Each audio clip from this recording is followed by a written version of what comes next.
আসসালামু আলাইকুম, welcome to my channel. প্রতিদিনের মতো আজকেরও চলে এলাম একটি রেসিপি নিয়ে। রেসিপিটির নাম হলো ডিম পোস্ত। চলুন শুরু করা যাক। এই ডিম পোস্ত 2 চামচ আমি সাদা সর্ষে নিলাম আর 1 চামচ কালো সর্ষে নিলাম।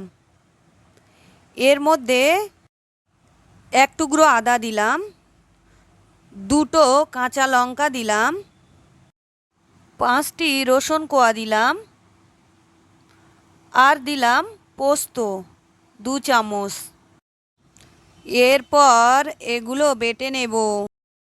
এরপর কিছুটা টক দই নিয়েছি, টক দইটা ভালো করে ফাটিয়ে নেব। এরপর আমি ডিমগুলো সিদ্ধ করে নেব। 3 পিস ডিম আমি নিয়েছি।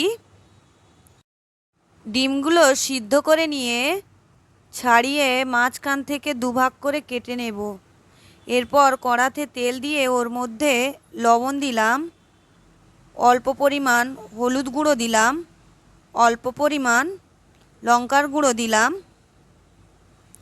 এরপর মাঝখান থেকে দুভাগ করা ডিম তেলের মধ্যে দিয়ে দিলাম। কাটা অংশটা তেলের দিকে দেব। এরপর এগুলো হালকা আঁচে ভেজে নেব। ডিম আমি উল্টে দিয়েছি। ডিমগুলো লাল করে ভেজে তুলে নেব। এই রেসিপিটি আপনারা একবার বানিয়ে দেখুন, গরম ভাতের সঙ্গে জাস্ট জমে যাবে। তো চলুন রান্নাটা কিভাবে করছি আপনারা দেখে নিন। তো ওই কড়াতে আমি সব বাটা মশলাগুলো দিয়ে দিলাম। এরপরে ফাটানো দই এর মধ্যে দিয়ে দিলাম। গ্যাসটাকে বন্ধ করে রাখতে হবে। তারপরে সব মশলাগুলো দিয়ে আমি এর মধ্যে দিয়ে দেব কাশ্মীরি লঙ্কার গুঁড়ো 1 চামচ, এর মধ্যে হলুদ গুঁড়ো 1 চামচ, লবণ স্বাদ অনুযায়ী। গ্যাসটাকে অফ করে এগুলো দিয়ে দেব। 4-5টা কাঁচা লঙ্কা দিলাম।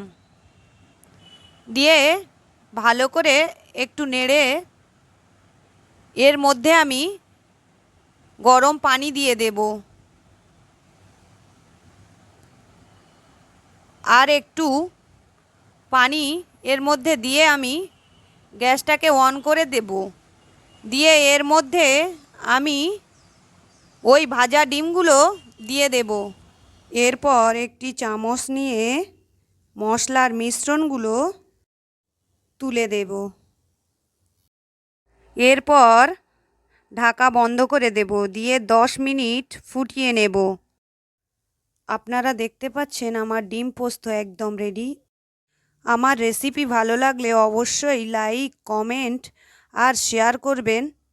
সাবস্ক্রাইব করতে ভুলবেন না। পাশে থাকা বেল আইকন প্রেস করে দেবেন। আজকের এই পর্যন্ত। আবারও নতুন নতুন ভিডিও নিয়ে হাজির হব। Thanks for watching my video. Allah হাফেজ।